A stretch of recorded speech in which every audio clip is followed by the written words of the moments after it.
크리티컬 섹션 문제를 해결하는 방법에 대한 얘기를 했습니다.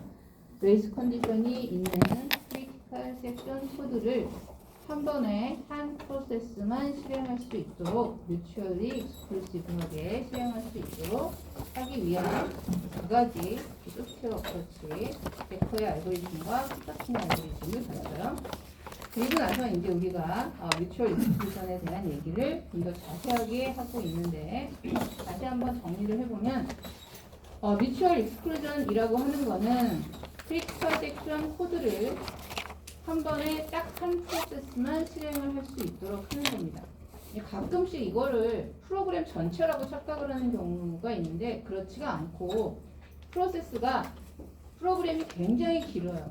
그 긴 프로그램 중에 일정한 부분의 코드만 크리티컬 섹션이라고 해서 다른 프로세스랑 동시에 실행하면 안 되는 코드를 가지고 있는 겁니다. 나머지 코드는 다른 프로세스랑 막 섞여서 실행이 돼도 돼요. 동시에 실행이 돼도 되고, 그 다음에 크리티컬 섹션 코드를 다른 프로세스에 다른 일반 코드랑 섞어서 실행을 해도 괜찮습니다. 그것도 아무 상관없어요. 그러니까 크리티컬 섹션 코드와 다른 프로세스의 크리티컬 섹션 코드가 동시에 실행이 되면 안 된다는 얘기죠. 인터리빙이 되거나 오버래핑이 되면 안 된다는 얘기지. 한쪽이 실행을 하고 다른 쪽은 다른 부분을 실행하고 있다? 전혀 상관이 없습니다. 자, 그 다음에 크리티컬 섹션 코드 자체는 한 번에 하나만 실행이 돼야 되지만 나머지 부분은 막 다 섞여서 실행이 돼도 된다고 그랬어요. 그렇기 때문에 다른 프로세스가 크리티컬 섹션이 아닌 코드를 실행을 하고 있는데, 그것 때문에 크리티컬 섹션 코드를 실행할 수 없는 상황이 발생하면 당연히 안 되는 거죠. 그렇죠? 그러니까 다른 프로세스의 크리티컬 섹션이 아닌 코드는 그냥 내 크리티컬 섹션 코드랑 마구 섞여서 실행이 돼도 되고, 저것 때문에 내 코드가 실행이 안 된다, 그런 일은 발생하면 당연히 안 됩니다. 데드락과 스타베이션은 없어야 된다라고 얘기를 했어요. 그래서 우리가 앞에서 얘기했던 베커의 알고리즘이나 피터슨의 알고리즘은 일단 데드락이 없습니다. 그렇죠? 우리가 1, 2, 3, 4 거치면서 데드락 없는 코드를 만들어냈죠. 스타베이션도 없다고 그랬어요. 뭐 한 번, 두 번 더 들어갈 수는 있지만 한 사람만 계속해서 크리티컬 섹션 코드를 진행하는 스타베이션은 없다라고 얘기를 했습니다. 그런데 없으면 참 좋은데 어쩔 수 없이 있는 상황에서 데드락이나 스타베이션이 발생 가능하다는 걸 알면서도 우리가 어떠한 코드를 사용해야 되는 경우도 물론 있습니다. 어쩔 수 없이. 그 다음에 이제 크리티컬 섹션 코드를 내가 진행을 해야 되는데, 다른 프로세스 중에는 크리티컬 섹션 코드를 진행하는 프로세스가 없어요. 그럼에도 불구하고 내가 크리티컬 섹션 코드를 진행 못하고 대기해야 되는 상황도 당연히 발생하면 안 됩니다. 이거는 우리가 지난 시간에 봤던 여러 솔루션 중에 첫 번째 솔루션 같은 케이스죠. 다른 사람이 들어갈 차례다, 그럼 내가 기다려야 되는 그런 일은 발생하면 안 된다는 거고, 그 다음 얘기는 프로세스의 상대적인 속도를 우리가 가정을 하면 안 된다라고 얘기를 했는데, 이거는 저번 주에 봤던 네 번째 솔루션 같은 경우죠. 라이브락 발생을 하는데 사실 중간에 두 프로세스가 딜레이하는 부분이 있어요. 그래서 이제 우리가 더 좋은 알고리즘이 만약 없다면 그 딜레이하는 부분에서 한 사람은 1초만 딜레이하게 하고 한 사람은 2초만 딜레이하게 하고, 이게 딜레이하는 시간을 다르게 하면 라이브락이 발생하지 않을 수도 있다라고 말을 했습니다. 그런데 이제 그런 식의 우리가 속도 차이를 둬서 속도가 어떻게 될 거다라고 가정을 해서 만들어낸 솔루션은 뮤추얼 익스클루전의 해법으로 사용할 수가 없다라는 얘기입니다. 왜 안 되죠? 어차피 시스템상에서 내가 1초, 2초 말해봤자 1초, 2초가 아닌 거죠. 왜냐하면 프로세스는 CPU를 잡고 실행을 하는 시간이 있고 대기하는 시간이 있고 레디큐에 가서도 레디큐에서 얼마나 기다릴지 알 수가 없습니다. 그러니까 1초, 2초가 무슨 상관이겠어요? 어차피 아무 의미 없는. 그러니까 한 사람은 1초 기다리고 한 사람은 3초를 기다렸는데 둘 다 레디큐로 옮겨졌는데 1초, 3초 다 지나서 1초 만에 타임아웃 된 사람이 더 빨리 레드키를 받겠죠. 3초 기다린 사람은 더 늦게 레드키를 받는데 나중에 CPU는 더 먼저 잡을 수도 있죠. 그러니까 아무도 모르는 겁니다. 그래서 몇 초를 기다린다라는 말 자체가 사실 별 의미가 없어요. 그 다음에 프로세스의 개수가 이렇다 저렇다라고 하는 가정도 해서는 안 된다는 거예요. 사실상 우리가 지난 시간에 배웠던 데커의 알고리즘이나 피터슨의 알고리즘은 두 프로세스만 있다는 가정을 하고 알고리즘이 만들어진 겁니다. 당연히 프로세스의 개수가 n개라고 가정을 했을 때 작동하는 알고리즘도 있어요. 우리가 이제 거기까지는 소개를 안 한 겁니다. 이거보다 더 복잡할 거니까. 그래서 원래는 지금 피터슨이나 데커 알고리즘은 딱 정말 두 프로세스 사이에서 문제가 발생했을 때만 사용할 수 있고, 그 다음에 n개인 경우에는 사용할 수가 없습니다. 자, 그래서 제너럴한 솔루션은 이런 가정들을 하면 안 되는 거고요. 너무나 당연하게 크리티컬 섹션 코드를 진행하는 프로세스가 거기서 무한 루프를 돌면 안 되죠. 그런 식으로 코드를 작성해서도 안 된다는 얘기입니다. 자, 그래서 이제 이런 가정들을 우리가 다 지키면 좋겠는데, 결론은 정리를 하면 뭐냐? 한 번에 한 프로세스만 실행을 할 건데 데드락도 없고 스타베이션도 없고, 그렇다고 해서 우리가 다른 어떠한 가정도 하지 말고 문제를 해결해야 된다는 거죠. 그렇죠?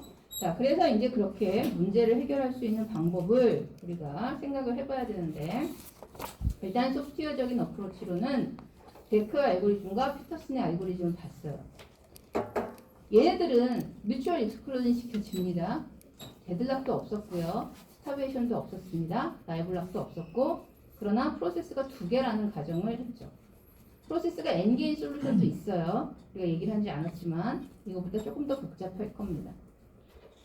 그 다음 두 번째, 하드웨어 인스트럭션을 이용한 솔루션을 우리가 오늘 수업 시간에 볼 거예요. 그래서 이제 컴페어 앤 스왑이라고 하는 인스트럭션과 익스체인지라고 하는 인스트럭션을 이용한 솔루션을 우리가 볼 겁니다. 이 솔루션을 다 설명하고 끝에 얘기를 하겠지만 얘네들은 스타베이션이 발생할 가능성이 있습니다. 없어야 된다고 얘기를 했는데, 그 다음 세 번째는 OS의 도움을 받는 세마포와 그 다음에 프로그래밍 랭귀지 중에 하나인 도움을 받는 모니터라고 하는 도구를 이용하는 방식을 배울 겁니다. 자, 그래서 여러분들이 이거를 다 알아야 되는 이유가 뭐예요? 이 중에서 제일 좋은 거 하나 골라서 알면 될 텐데, 이렇게 다 설명을 하는 이유는 하드웨어 인스트럭션을 내가 배웠어요. 컴페어 앤 스왑과 익스체인지를. 그런데 내가 사용하는 시스템에서는 저런 인스트럭션을 제공 안 해요. 그러면 하드웨어 인스트럭션으로 크리티컬 섹션 문제를 해결할 수 없습니다. OS의 도움을 받는 세마포를 내가 사용해서 문제를 해결하는 걸 배웠어요. 대부분의 시스템에서는 세마포가 제공이 됩니다. 그런데 만약에 어떤 OS가 세마포를 제공 안 해요. 그럼 나는 세마포를 이용해서 문제를 해결할 수 없습니다. 만약 하드웨어 인스트럭션도 제공이 안 되고 세마포도 없는 시스템이다 라고 하면 정말로 우리가 배웠던 피터슨이나 데커의 알고리즘을 이용해서 크리티컬 섹션 문제를 해결하는 방법밖에 없는 거죠. 그래서 실제로 이제 시스템 상황이 어떻게 될지 알 수가 없기 때문에 우리는 모든 어프로치들을 다 알아둬야 되는 거죠. 어떤 걸 이용해서 문제를 해결할지 알 수가 없으니까. 자, 그래서 이제 하드웨어 인스트럭션을 이용해서 문제를 해결하는 방법을 보도록 합시다. 자, 첫 번째 인스트럭션은 컴페어 앤 스왑이라고 하는 인스트럭션이에요. 얘는 함수 형태로 표현이 되어 있는데 인자가 3개입니다. 첫 번째는 워드라고 하는 포인터예요. 어느 메모리상에 있는 어느 로케이션을 가리키는 거겠죠. 그 다음에 두 번째는 숫자인데 세 번째도 숫자입니다. 어떤 일을 할 거냐면 먼저 old value라고 하는 곳에다가 이 워드의 값을 복사를 할 겁니다. 그다음 워드와 텍스트를 비교를 할 거예요. 값이 같은지. 만약 같으면 워드 값을 new value로 바꿀 겁니다. 같지 않으면 안 바꿔요. 안 바꿉니다. 같을 때만 바꾸는 거예요. 그 다음 마지막에 리턴 값은 항상 올드 밸류예요. 올드 밸류, 그러니까 워드에 원래 들어있던 값을 리턴한다는 얘기죠. 워드에 원래 들어있던 값을. 자, 이렇게 이제 컴페어 앤 스왑이 작동을 할 겁니다. 간단히 정리를 하면 첫 번째가 가리키고 있는 포인트가 가리키는 값과 두 번째 값을 비교를 할 거예요. 같으면 세 번째 값으로 바꿀 거고 같지 않으면 안 바꿀 겁니다. 그러니까 다시 말해서 첫 번째 포인트가 가리키는 값이 이 두 번째 값과 같으면 세 번째로 바꾸는 거고 같지 않으면 안 바꾸는 거고. 그리고 리턴 값은 저 워드에 원래 들어있던 값을 리턴을 할 겁니다. 워드에 원래 들어있던 값을. 자, 그런데 중요한 게 뭐냐면 아래에서 적혀있죠. 얘네들은 인스트럭션이에요. 하드웨어 인스트럭션. 그러니까 내가 지금 여기 여러분들한테 코드를 보여줬는데 이 코드가 아니란 뜻이죠. 하드웨어 인스트럭션이에요. 하나의 하드웨어 인스트럭션인데 이 인스트럭션이 어떻게 작동하는지를 여러분들한테 코드로 설명을 한 겁니다. 그럼 하드웨어 인스트럭션이라는 얘기는 무슨 얘기예요? 여러분들이 이 코드를 보면서 첫째 줄 실행하고 인터럽트가 걸리거나 둘째 줄까지 실행했는데 인터럽트가 걸리거나 이런 상황은 발생하지 않는다는 뜻이죠. 왜냐하면 인스트럭션이니까. 여러분들 1장에서 인스트럭션 사이클을 보면 하나의 인스트럭션은 fetch, execute, 그리고 execution이 끝나면 인터럽트가 걸렸나 안 걸렸나 확인입니다. 하나의 인스트럭션이니까 첫 번째, 두 번째, 세 번째 줄 이 전체가 다 실행되기 전에는 중간에 인터럽트가 걸렸나 안 걸렸나 확인을 안 합니다. 그러니까 첫째 줄 실행하고 타임아웃, 둘째 줄 실행하고 타임아웃 이렇게 되는 상황이 발생하지 않는다는 뜻이에요. 그래서 어디까지나 여러분들한테 이 인스트럭션이 어떻게 작동하는지 코드로 설명을 한 거지 실제로 컴페어 앤 스왑은 하나의 어토믹 인스트럭션이에요. 더 중요한 말이 그 다음에 있는데 이 인스트럭션은 지금 실행을 하면서 워드라고 하는 포인터가 가리키고 있는 메모리 영역을 액세스를 해야 돼요. 그래서 값을 비교하고 필요하면 값을 바꾸기도 합니다.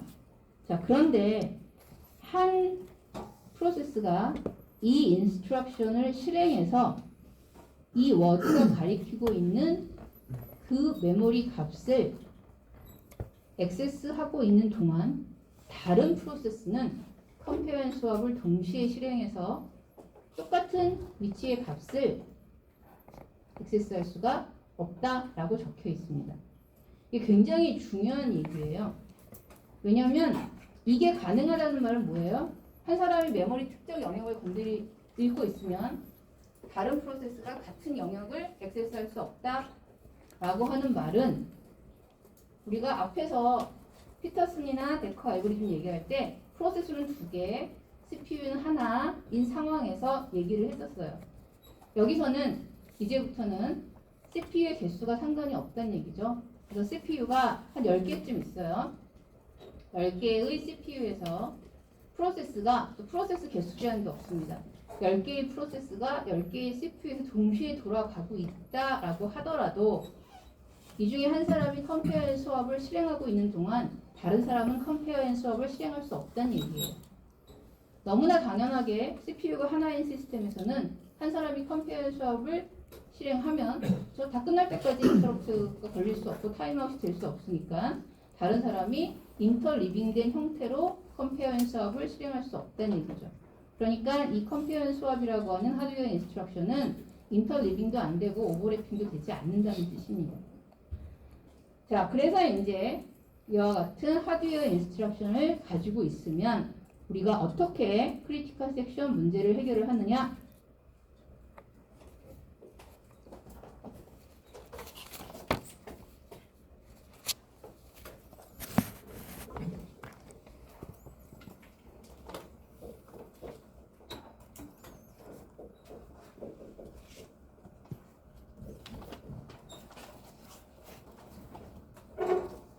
자, 이제는 이제 우리가 2명의 프로세스 뭐 이런 어썸션 할 필요 없어요. 시스템 안에는 n개의 프로세스가 있고 CPU도 하나 이런 거 가정할 필요 없습니다.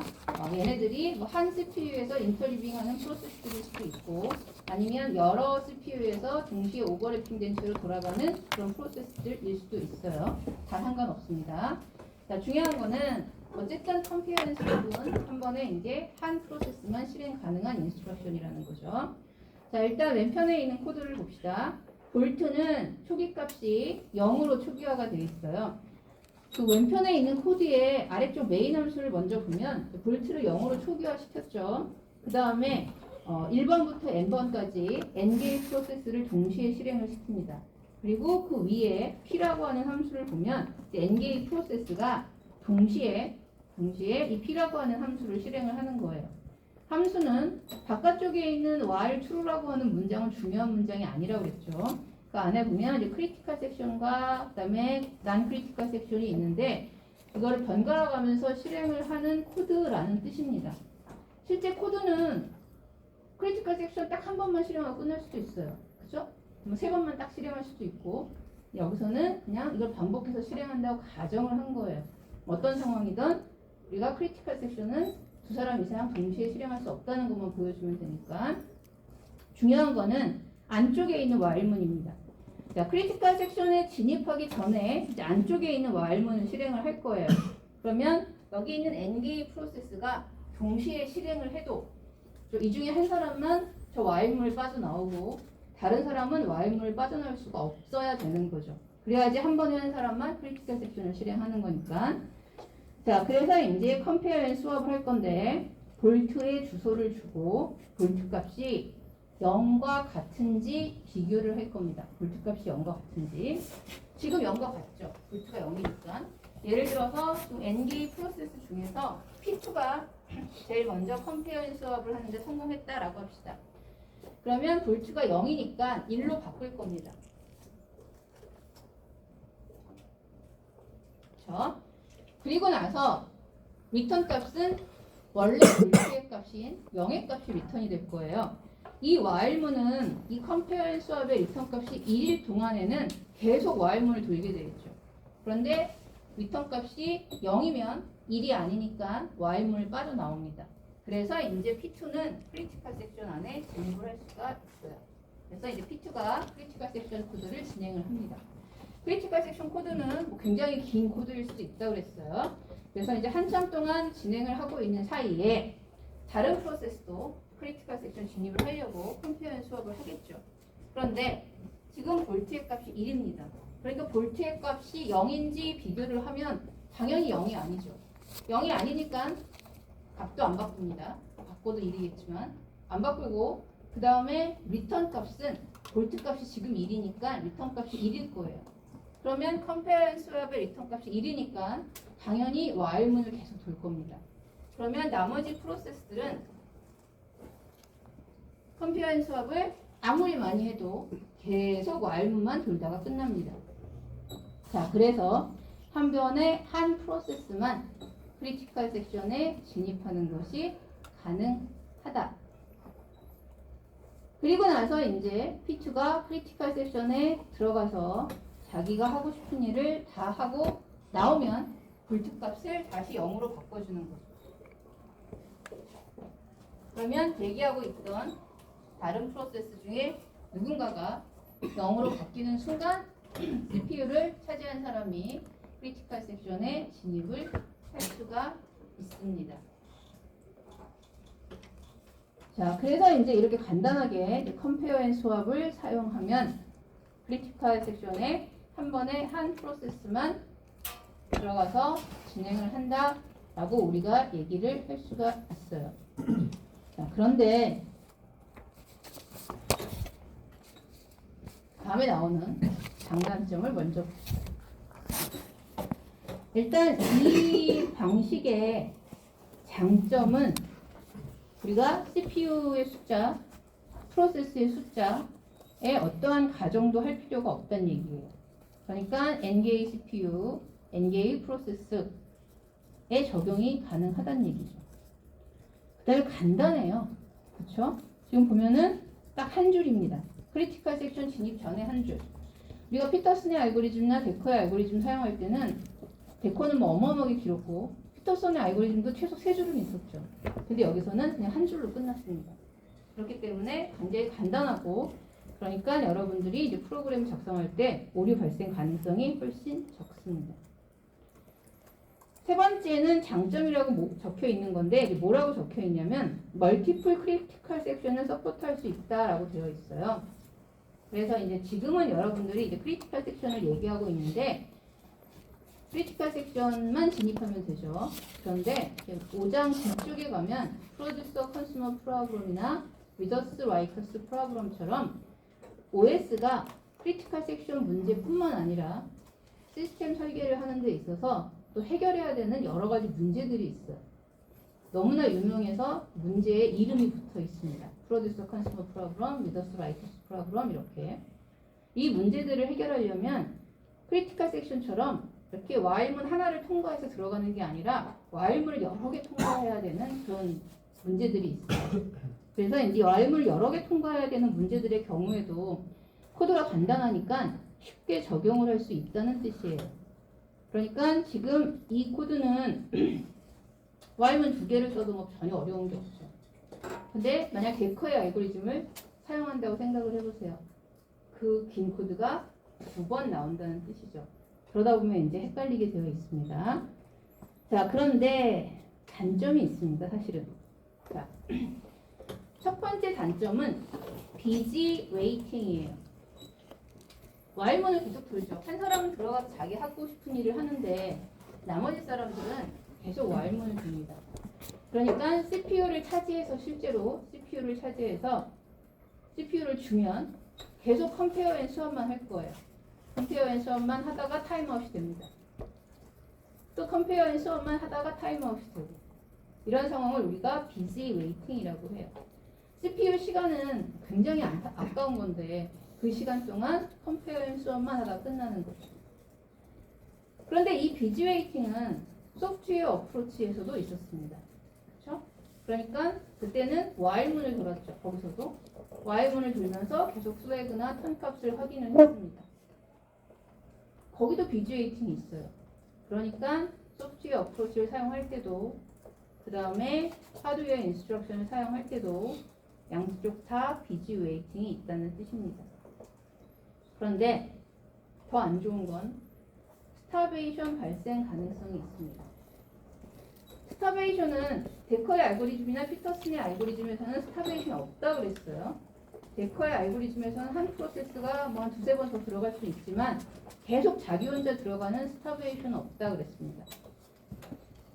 당연히 피터슨의 알고리즘은 한 번 들어갔다 나면 또 못 들어갔어요. 그런데 여기서는 하드웨어 인스트럭션을 사용하는 경우 한 사람이 계속 들어갈 수 있어요. 여러분들이 얼핏 생각하면 아닌 것 같은데 얘가 볼트를 0으로 바뀌는 순간 다른 사람이 들어갈 수 있는 거 아닌가? 라고 생각을 할 텐데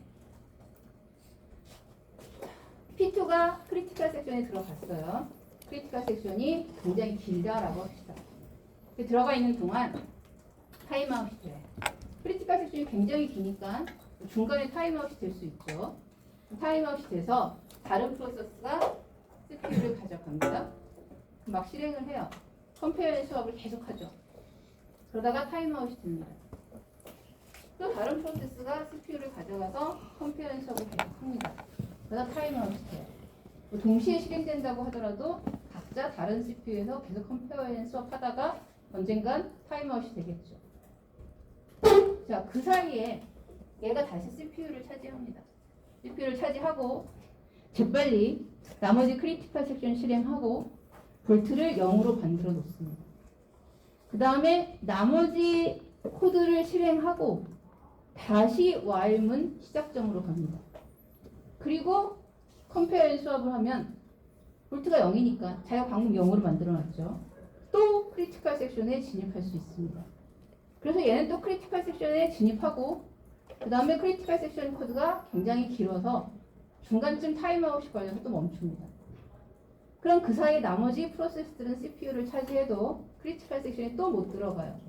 이런 식으로 한 사람이 크리티컬 섹션 안에서는 멈추는데 타임아웃 등의 이유로 나머지에서는 멈추지 않고 계속 작업을 한다면 결국 한 사람만 계속해서 크리티컬 섹션에 들어가는 상황이 발생할 수가 있다는 거죠. 이 상황이 우리가 이제 스타베이션이라고 부르는 상황입니다.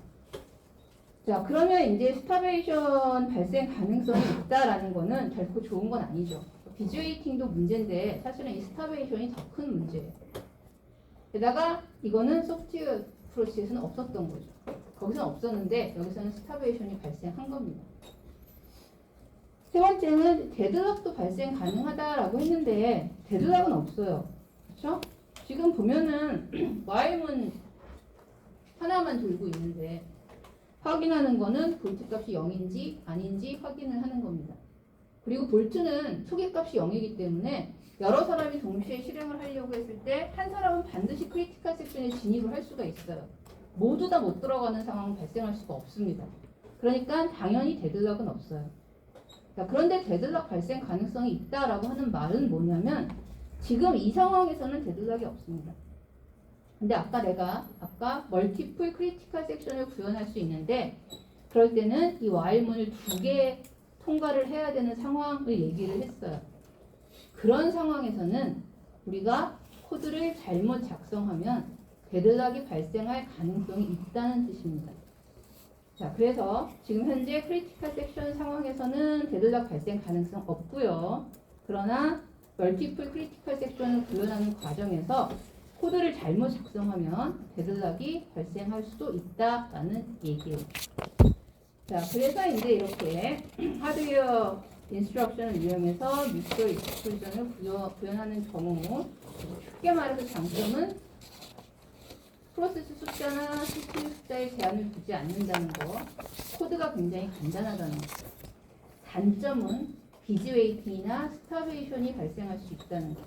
뭐 데드락은 멀티플 크리티컬 섹션을 구현하는 게 아니라면 발생하지 않으니까. 그리고 멀티플 크리티컬 섹션을 구현하는 경우에도 잘하면 발생하지 않을 수도 있으니까. 일단 완전한 단점이다라고 하는 건 비즈웨이팅과 스타베이션입니다. 특히 이 중에 비즈웨이팅은 소프트웨어 어프로치랑 똑같이 발생하는 거니까 저기도 나쁘고 나도 나쁘니까 괜찮은데 스타베이션은 소프트웨어 어프로치에서는 발생하지 않는 거니까 문제가 좀 더 심각하게 느껴지는 거죠. 자, 이게 이제 컴페어 수업을 이용하는 경우고 자, 두 번째 인스트럭션은 exchange라고 하는 인스트럭션입니다.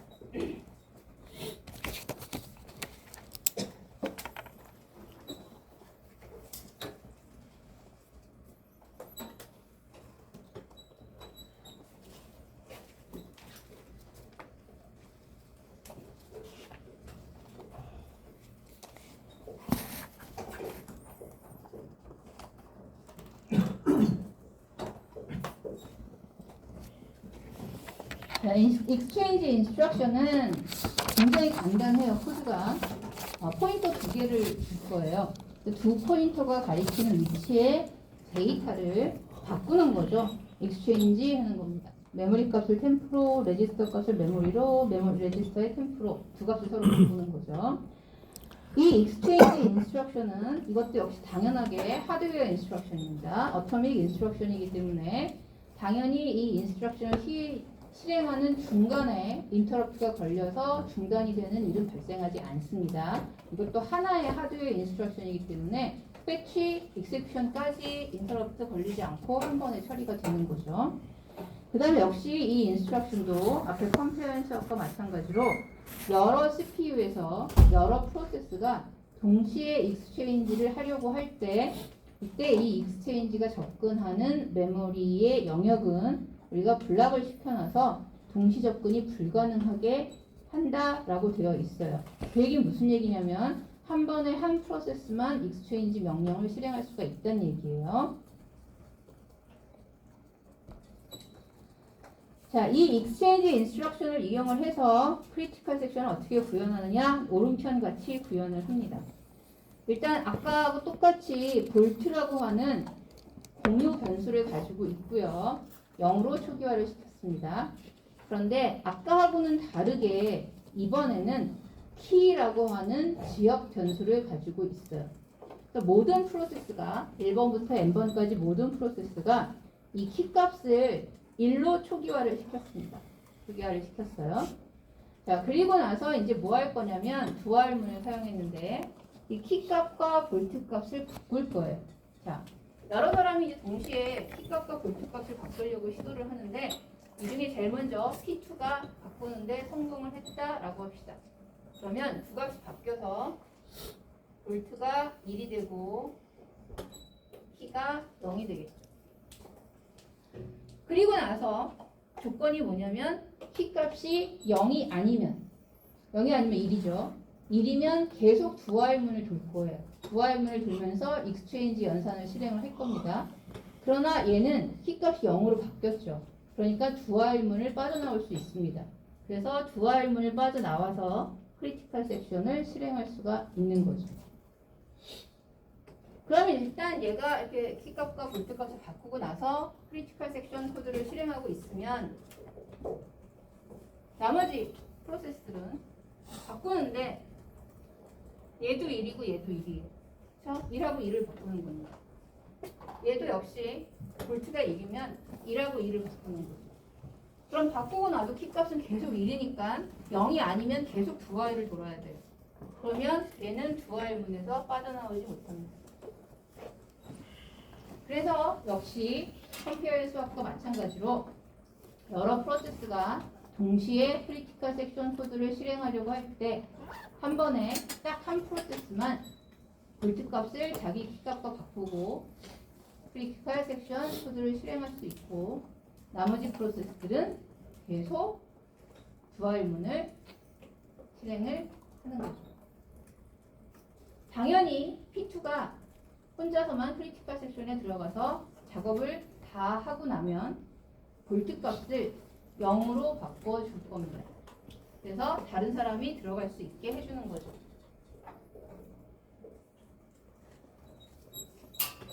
이때 다른 사람이 CPU를 잡고 볼트가 0인 걸 확인하고 자기 키값과 바꾸면 크리티컬 섹션 진입이 가능합니다.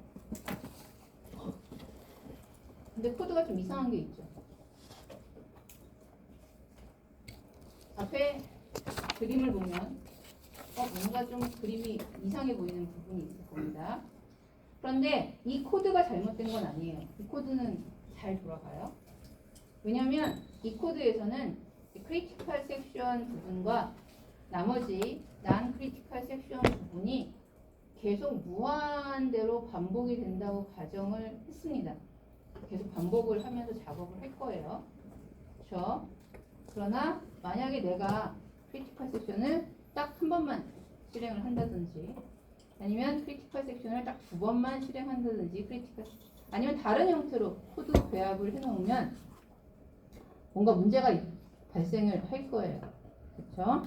그래서 여러분들이 딱 보면 어디서 문제가 발생이 되겠다 라고 하는 걸 그림을 보면 금방 눈치를 챌 수가 있습니다. 좀 더 안전하게 하려면 뭐가 하나 바뀌어야 되겠죠. 자, 그래서 이제 코드 자체는 문제가 없어요. 내가 크리티컬 섹션과 난 크리티컬 섹션을 다른 식으로 배열을 했을 때 문제가 생긴다는 뜻입니다. 자, 그래서 이제 이 익스체인지를 사용하는 경우도 아까하고 똑같습니다.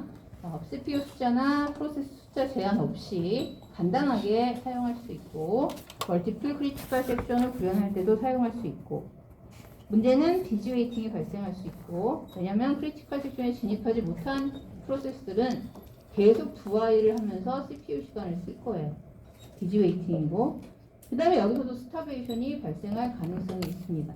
한 사람만 계속 다시 리셋 하면서 가는 거죠. 데드락 발생 가능성은 아까하고 똑같이 멀티플 크리티컬 섹션을 구현하는 경우에 여러분들이 코드 순서를 대기 순서를 잘못 잡으면 데드락이 발생할 수가 있습니다. 자, 그래서 이제 정리를 해보자면 일단 두 가지 방법밖에 우리가 사용할 수 없다라고 했을 때 소프트웨어 어프로치는 좀 복잡해요. 반면에 하드웨어 인스트럭션을 쓰는 거는 간단합니다. 비지 웨이팅은 둘 다 있어요. 어쩔 수 없어요. 그런데 한쪽에서는 스타베이션이 발생해요. 그러면 스타베이션 발생할 가능성이 있지만 단순한 간단한 하드웨어 인스트럭션을 사용할 거냐, 아니면 좀 복잡하지만 스타베이션이 없는 소프트웨어 어프로치를 사용할 거냐 고민을 하게 되는 거죠. 그렇죠? 자, 그래서 이제 이럴 때는 두 가지 문제를 다 해결한 세마포를 사용하는 게 더 좋은 방법이 아닐까 생각을 합니다. 자, 세마포는 OS가 제공하는 툴이에요. OS가 제공하는 툴. 세마포는 구조체 변수인데 이 구조체 변수는 정수값 하나랑 그 다음에 Q를 가지고 있습니다.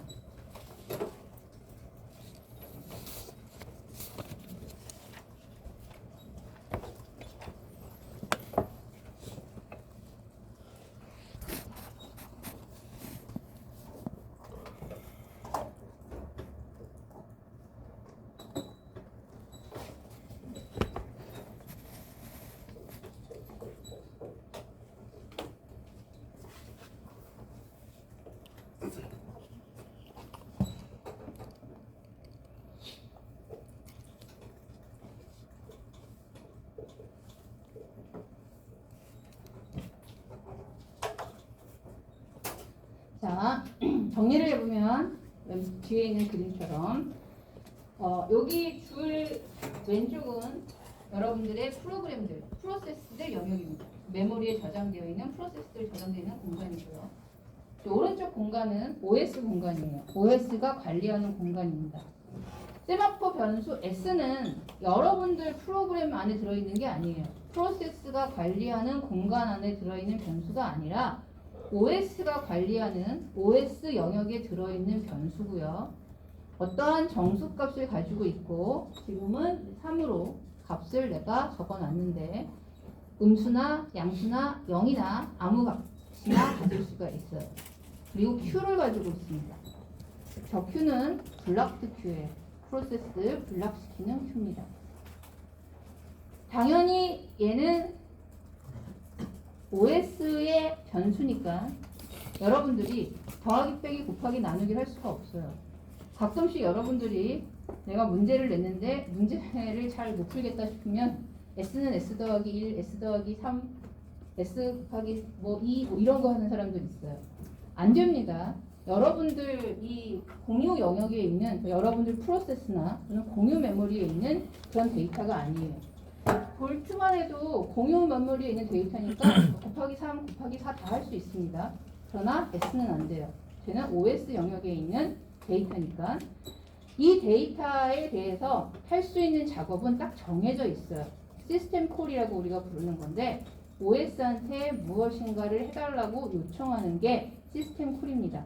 OS한테 뭔가를 해달라고 요청하는 게 이 시스템 콜을 이용해서 OS한테 S에 접근을 하게 해달라고 요청을 해야 되는데 이 세마포에 대한 시스템 콜은 딱 세 가지밖에 없습니다. 세 가지밖에. 첫 번째가 초기화.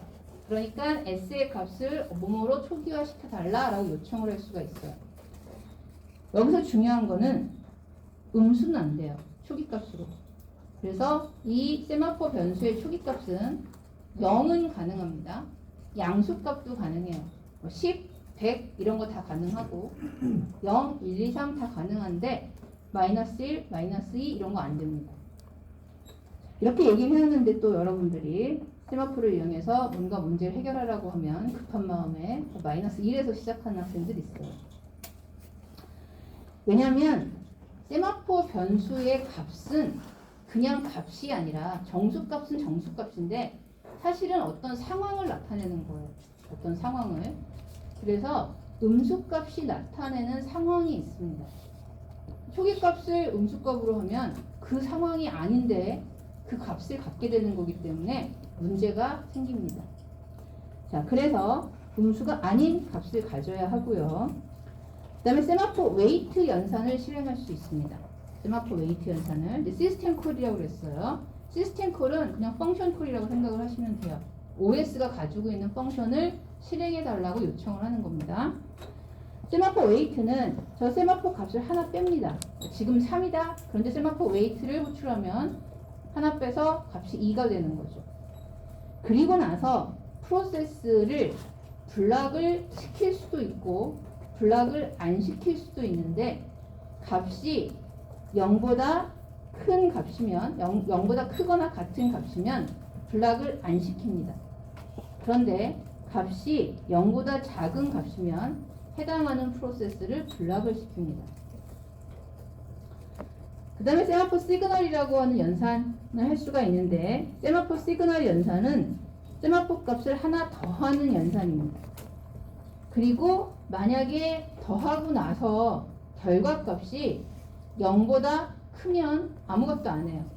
아무것도 안 하는데 0보다 작거나 같으면 블락드 큐에 가서 대기하고 있는 프로세스 중에 하나를 빼서 레디 큐로 옮깁니다.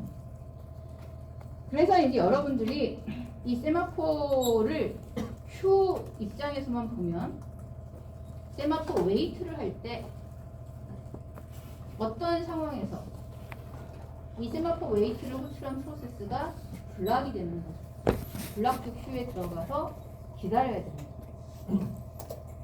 그러다가 세마포 시그널 연산을 하게 되면 세마포 시그널 연산을 호출한 프로세스가 아니라 세마포 시그널 연산을 호출한 프로세스가 아니라 블락드 큐에 있는 프로세스 중에서 하나를 꺼내서 레디 큐로 옮깁니다. 그럼 레디 큐로 옮겼다는 얘기는 무슨 뜻이에요? 그 프로세스는 레디 큐에 줄 서 있다가 CPU를 차지할 거고, CPU를 차지하면 실행을 하겠죠. 뭘 실행하는 거예요? 블락드 큐에 들어있던 프로세스는 왜 블락드 큐로 들어갔죠? 그냥 들어간 게 아니라 아까 세마포 웨이트를 해서 들어갔어요. 세마포 웨이트 했는데 하나 빼고 나니까 결과값이 0보다 작아서 큐로 들어갔죠. 그런데 다른 사람이 나를 빼줬어요. 그러면 세마포 웨이트 다음 줄부터 실행을 하는 겁니다. 세마포 웨이트 다음 줄부터.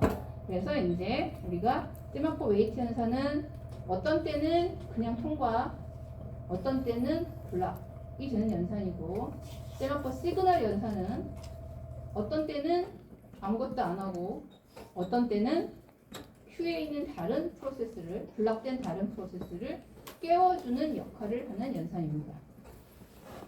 이거를 이제 우리가 좀 잘 정리를 하면 이렇게 정리를 할 수가 있겠죠. 일단 세마포는 카운트라고 하는 정식값과 그다음에 큐 값을 가지고 있어요. 세마포 웨이트 연산은 세마포 카운트 값을 하나 뺄 거고, 값이 0보다 작으면 블락을 시킬 겁니다. 큐에다 집어넣고, 세마포 시그널 연산은 값을 하나 더 할 겁니다. 그리고 값이 0보다 작거나 같으면, 그러면 큐에 있는 프로세스 중에 하나를 꺼내서 레디 큐로 옮길 거예요. 실행을 시작할 수 있게 해주는 거죠. 실행을 계속할 수 있게 해주는 겁니다. 자, 여기 조건이 재밌는데, 세마포 웨이트 할 때는 0보다 작으면 블락을 시킨다고 그랬어요. 0보다 크거나 같으면 블락을 안 시킵니다. 블락을 안 시킨다는 얘기는 뭐예요? 세마포 웨이트 다음 문장을 계속 실행할 수 있다는 뜻이죠. 멈추지 않고. 세마포 시그널은 조건이 0보다 하나 더한 다음에 0보다 작거나 같으면 큐에 있는 애를 하나 빼서 레디 큐에 집어넣을 거예요. 그렇지 않으면 아무것도 안 하는 거예요. 왜 이 조건을 사용하는지, 아까 내가 세마포 값은 의미가 있다고 그랬어요. 의미와 이 조건을 사용하는 이유가 엮여 있겠죠. 자, 그래서 이제 간단한 예를 하나 봅시다. 지금 이 예제에서는 ABCD라고 하는 프로세스들이 있는데, 이 중에서 ABC는 세마포 웨이트를 실행하는 프로세스예요. D는 세마포 시그널을 실행하는 프로세스예요. 여러분들이 이제 가끔 이 예제를 보여주고 설명을 하면 이게 이제 크리티컬 섹션과 연결된 예제라고 생각을 하는데 아닙니다. 크리티컬 섹션과 전혀 관계없는 예제고요. 이 예제는 세마포 웨이트랑 세마포 시그널을 하면서 세마포 값이 변하는 걸 여러분이 잘 관찰을 해서, 아까 내가 세마포 값은 무슨 의미가 있다고 그랬어요. 그 의미가 뭔지를 알아내는 겁니다. 그래서 세마포 값이 0보다 크다, 0이다, 0보다 작다, 그러니까 어떤 의미를 가지고 있는지 여러분들이 이제 이 예제를 보고 파악을 하셔야 돼요. 자, 일단 제일 먼저 세마포의 초기값은 1인 상태고 여기 블락드 Q가 있는데 저 Q는 세마포 Q예요. 세마포 S에 딸려있는 Q를 얘기를 하는 겁니다. A라고 하는 프로세스가 지금 실행을 하고 있어요. 그리고 얘가 세마포 웨이트 연산을 실행을 할 거예요. 그러면 하나 빼니까 S값은 1에서 0으로 바뀝니다. 그래서 S값이 1에서 0으로 바뀌어요. 그런데 0은 0보다 작지 않죠. 그러니까 블락 안 합니다. 0보다 작지 않으니까. 그래서 A는 블락되지 않고 계속 실행을 합니다. 실행을 하다가 타임아웃이 되면 다시 레디큐로 들어가죠. 그래서 이제 A는 블락되지 않고 레디큐로 다시 들어가 있는 상황이에요. 그런데 저 상황에서 이제 프로세스 B가 작업을 하는데 프로세스 B는 CPU를 차지하고 역시 세마포 웨이트 할 거예요. 그러면 하나 뺍니다. 그러면 S값이 0에서 마이너스 1로 바뀌었죠. 마이너스 1은 0보다 작습니다. 그러니까 마이너스 1로 바뀌는 순간 프로세스 B는 블락드 Q로 들어가는 거죠. 그래서 프로세스 B가 블락드 Q로 들어갔고 블락이 됐습니다. 그 다음에 CPU를 차지한 프로세스가 이제 D예요. D가 이제 CPU를 차지했다 치고 D는 세마포 시그널을 할 겁니다. 웨이트가 아니라 시그널을 하게 되면 값을 하나 증가시켜주죠. 그러니까 S 값이 마이너스 1에서 0으로 바뀌었습니다. 그리고 나서 뭐 하라고 그랬냐면 S 값이 0보다 작거나 같으면 이라고 그랬어요. 0은 0보다 작거나 같죠. 그러니까 블락드 Q에 있는 프로세스 B를 꺼내서 레디 Q로 옮겨주는 작업을 합니다. 그래서 이제 B가 블락드 Q에서 레디 Q로 옮겨간 거예요. 그 다음에 이제 C가 CPU를 잡았습니다. 역시 얘도 세마포 웨이트를 할 거예요. 그 다음에 점점점이 되어 있는데 점점점 부분을 자세하게 그려보면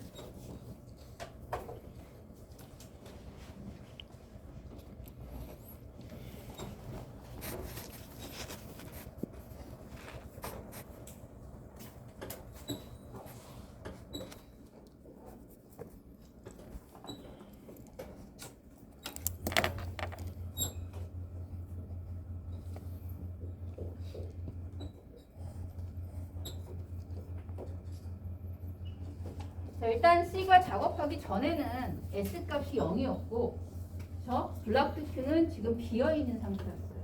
비어있는 상태. 자, 그런데 C가 세마포 웨이트를 할 겁니다. 그럼 S 값이 마이너스 1이 되겠죠. 하나 뺐으니까. 이 값은 0보다 작아요. 그러면 세마포 웨이트를 호출한 C는 블락이 됩니다. 그래서 C가 Q로 들어가요.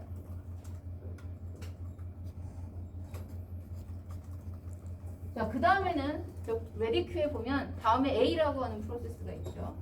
A가 CPU를 차지합니다. 그리고 또 역시 A가 세마포 웨이트를 호출을 해요. 세마포 웨이트 호출하면 값이 하나 작아지죠. 당연히 0보다 작습니다. 그러니까 A도 Q로 들어가야 되겠죠.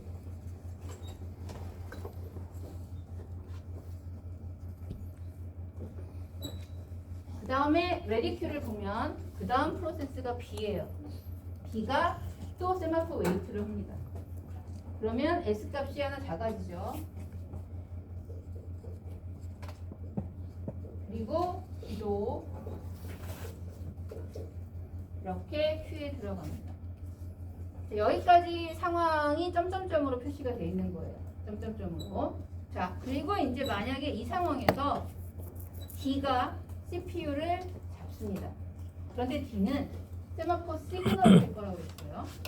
세마포 시그널을 하면 값을 하나 더해서 값이 마이너스 2가 됩니다. 그리고 세마포 시그널에서는 마이너스 2는 0보다 작거나 같죠. 그러니까 블락드 Q에 있던 프로세스 중에 하나를 꺼내서 레디 Q로 보낼 겁니다. C를 꺼내서 레디 Q로 보낸 거예요. A랑 B만 남습니다. 자, 아까 아까 내가 여러분들한테 초기값은 음수를 쓸 수 없고 0이거나 아니면 0보다 큰 수를 써야 된다라고 얘기를 했어요. 음수를 쓰면 안 되는 이유가 뭐죠? 지금 뒤에 칠판에 있는 그림을 보면 여기 적혀 있는 숫자는 그냥 숫자가 아니에요. 그렇죠?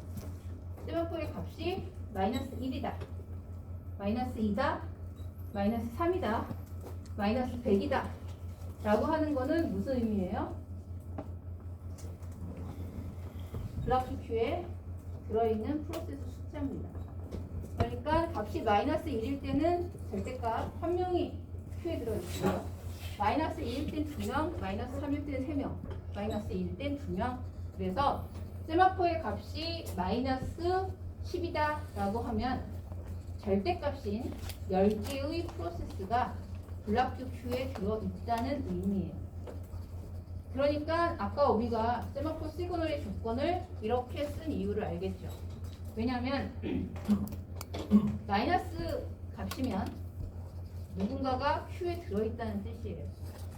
근데 0이면 어떻게 돼요? 아무도 안 들어있는 거죠. 큐에 1, 2, 3, 4, 5, 6, 7 양수값이면 아무도 안 들어있습니다. 그러니까 큐에 누군가가 들어있는 거는 음수일 때만이에요. 그래서 내가 세마포 시그널을 호출해서 플러스 플러스를 하면 플러스가 됐죠. 마이너스 1일 때 플러스 플러스 하면 0이 됩니다. 그러니까 하나 더한 값이 0이다. 그러면 한 명이 큐에 있다는 뜻이죠. 만약 하나 더한 값이 5다. 그러면 6명이 큐에 있다는 뜻입니다. 그래서 하나 더한 값이 0보다 작거나 같으면이에요. 0보다 작으면이 아니라, 왜냐면 마이너스 1일 때 하나 더하면 0이 되니까 0보다 작거나 같으면 누군가가 큐에 들어있다는 뜻이니까 그 큐에 들어있는 프로세스를 꺼내서 레디 큐로 보내다는 뜻입니다. 만약에 내가 초기값으로 마이너스 5라고 초기값을 주게 되면 실제로는 큐에 아무도 없어요. 그런데 초기값이 마이너스 5니까 누군가가 세마포 시그널을 했을 때 사실은 아무도 없지만 OS는 그걸 모르고 블락드 큐에 있는 누군가를 꺼내서 레디 큐로 보내야 된다고 생각을 하겠죠. 그렇기 때문에 오류가 발생하는 겁니다. 그래서 이제 세마포의 값은 음수일 때는 블락드 큐에 들어있는 프로세스의 숫자를 나타내요. 양수일 때는 어떤가요? 내가 10이에요.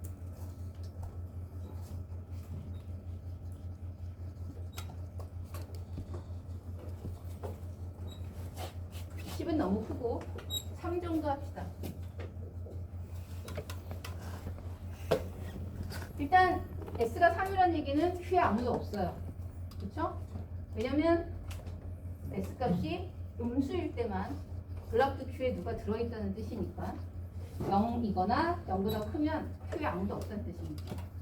자, 이 상황에서 이번에는 내가 세마포 웨이트를 합시다. 세마포 웨이트를 하면 값을 하나 뺄 거예요. 그래서 S값은 2가 됩니다. 그리고 이 2는 0보다 작지 않죠. 그러니까 세마포 웨이트에서 리턴이 됩니다. 세마포 웨이트에서 리턴이 된다는 얘기는 세마포 웨이트 다음 문장을 실행할 수 있다는 거죠. 자, 이거를 우리가 세마포 웨이트를 통과했다라고 표시를 합시다.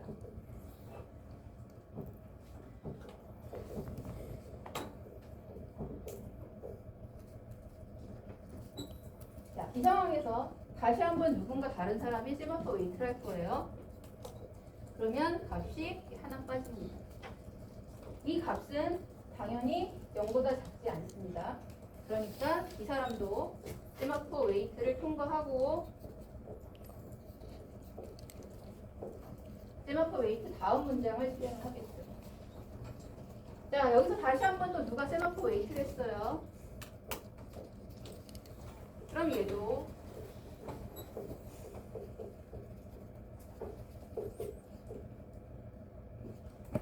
자, 이 상황에서 누가 또 세마포 웨이트를 했다 라고 하면 값은 드디어 마이너스 1이 됩니다.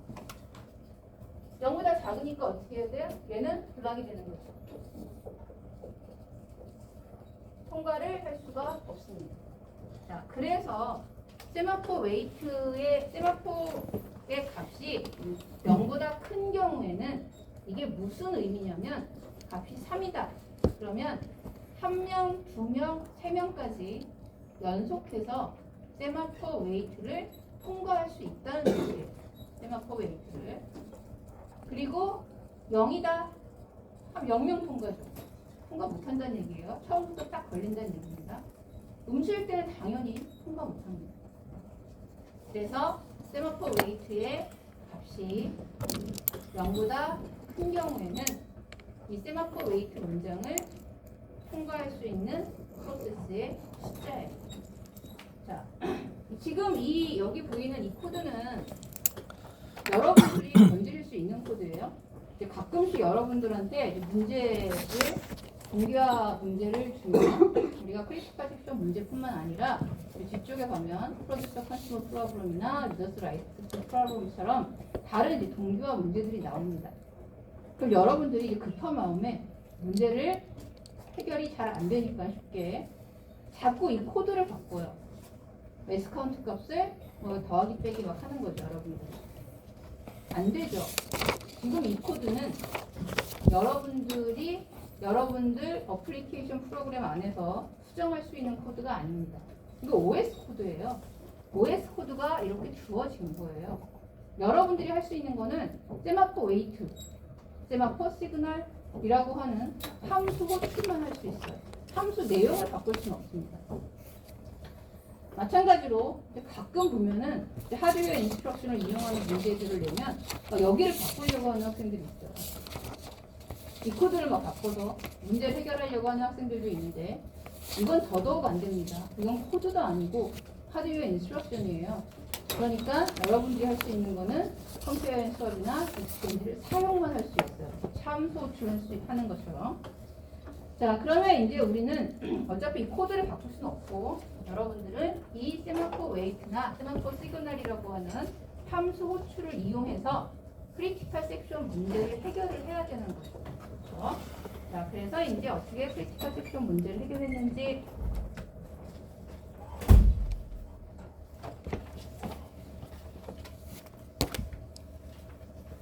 이걸 먼저 보면 이렇게 해결을 했습니다. 굉장히 간단하죠. 자, 여기서 이제 여러분들이 코드를 보고 놀라야 하는 포인트가 있는데 어느 포인트가 놀라워요? 드디어 while문이 사라졌어요. 우리가 앞에 소프트웨어 어프로치 할 때는 while 플래그 값, while 편값 뭐 이런 게 있었고 하드웨어 인스트럭션 사용할 때도 while, do while로 컴페어 앤 수업과 익스체인지를 계속 호출을 했습니다. 여기는 없어요. 그냥 세마포 웨이트 S 그리고 끝입니다. 이게 왜 가능하죠? 우리가 앞에서는 프로세스가 누군가가 한 사람이 크리티컬 섹션에 진입하면 다른 사람들은 기다려야 돼요. 그 기다리는 작업을 우리가 while문으로 구현을 한 거예요. 그런데 여기서는 이게 세마포가 OS가 가지고 있는 구조체입니다. 그러니까 기다려야 되는 상황인지 파악을 한 다음에 기다려야 되는 상황이면 그냥 프로세스를 블락도 큐에 집어넣고 블락을 시켜버리면 그만이죠. 그러니까 프로세스를 블락시킬 수 있는 기능은 OS만 할 수 있습니다. 그러니까 OS는 기다려야 되는 프로세스를 다 블락을 시켜버리는 거예요.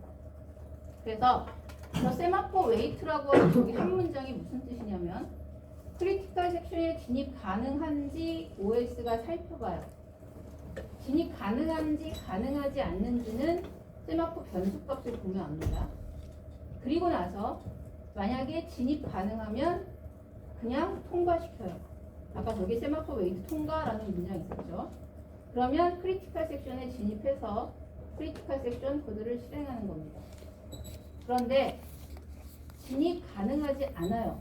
누군가 다른 사람이 크리티컬 섹션 코드를 진행하고 있는 것 같아요. 물론 OS는 다른 사람이 누가 크리티컬 섹션 코드를 진행하는지 안 하는지 모릅니다. 모르고 세마포 변수의 값만 봐요. 값을 보고 아 다른 사람이 진행했구나 싶으면 프로세스를 블락을 시킵니다. 그래서 블락드 큐에다가 다 집어넣을 거예요. 그러니까 저 세마포 웨이트 문장을 통과한 한 사람만 크리티컬 섹션을 코드를 실행할 거고 통과하지 못한 나머지 사람들은 전부 블락드 큐에 가서 기다리고 있는 거예요. 블락드 큐에 가서 기다리고 있으면 크리티컬 섹션을 다 실행한 프로세스가 세마포 웨이트를 실행할 겁니다. 그러면 세마포 웨이트를 실행하면 큐에서 기다리고 있던 여러 프로세스들 중에서 한 프로세스를 꺼내서 레디 큐로 보내는 거죠. 그러면 그 프로세스가 레디 큐로 갑니다. 레디 큐에 가서 기다리면 CPU를 차지하고 실행을 시작하겠죠.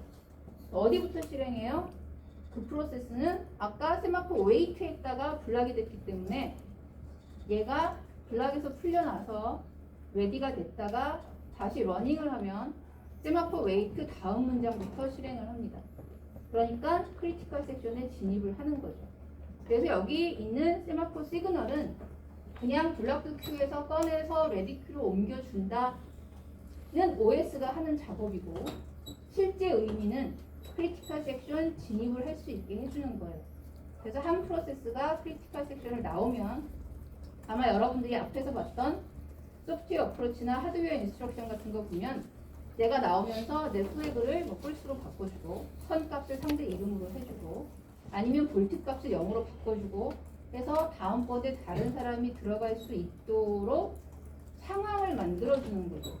그런데 그 사람이 들어간다고 보장은 못합니다. 그냥 들어갈 수 있게 내가 플래그 값도 바꾸고 선 값도 바꾸고 볼트 값도 바꾼 거지 그 사람이 들어간다는 보장은 안 했어요. 그러나 여기서는 확실하게 한 사람을 크리티컬 섹션에 넣어주는 겁니다. 블락되어 있는 프로세스 하나를 꺼내서 레디 큐에 넣고 그 사람이 CPU를 잡으면 크리티컬 섹션을 실행할 수 있도록 다른 사람을 완전히 크리티컬 섹션 안에 넣어주는 역할을 하는 게 세마포 시그널이라고 하는 문장입니다.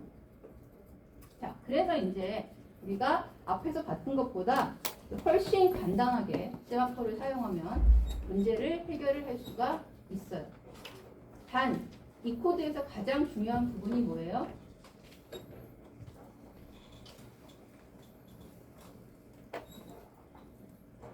내가 크리티컬 섹션을 세마포를 이용해서 해결을 하는 코드를 작성해라 라고 하는데 여러분들이 이 while문에서부터 시작해서 쭉 다 썼어요.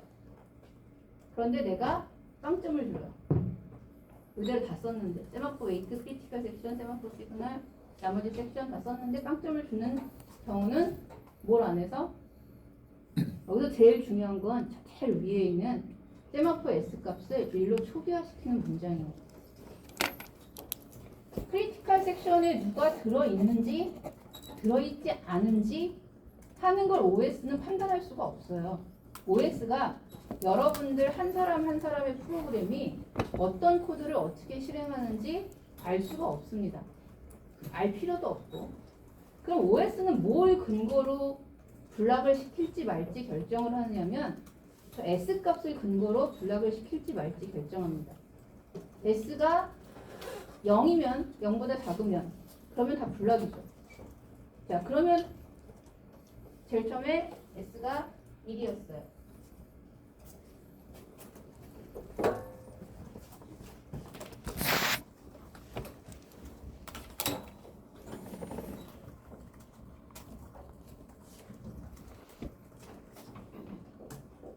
초기 값이 그러면 이제 첫 번째 프로세스가 세마포 웨이트 합니다. 그러면 값을 하나 빼면 0이죠. 0은 0보다 작지 않습니다. 그러니까 통과입니다. 그러니까 첫 번째 프로세스는 세마포 웨이트를 통과해서 크리티컬 섹션 코드를 실행을 할 거예요. 두 번째 프로세스가 세마포 웨이트를 실행하겠다라고 하면 하나 빼서 값이 마이너스 1이 되는 거예요. 그럼 당연히 얘는 큐에 들어가는 거죠. 대기를 합니다. 또 다른 프로세스가 세마포 웨이트를 하면 당연히 얘도 Q에 들어갑니다. 대기를 해야 돼요. 그래서 딱 한 프로세스만 세마포 웨이트를 통과하고 크리티컬 섹션을 실행하고 나머지는 기다리는 겁니다. 자, 그런데 만약에 여러분이 저 초기 값을 잘못 작성을 해서 값을 2로 했어요.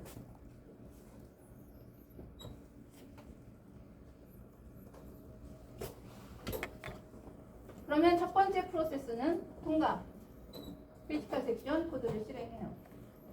두 번째 프로세스가 세마포 웨이팅 하는데 0이 되죠. 이래서 당연히 얘도 통과입니다.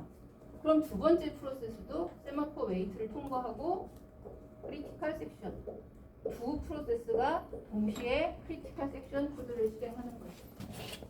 세 번째 프로세스에 가서야 얘가 플락이 됩니다.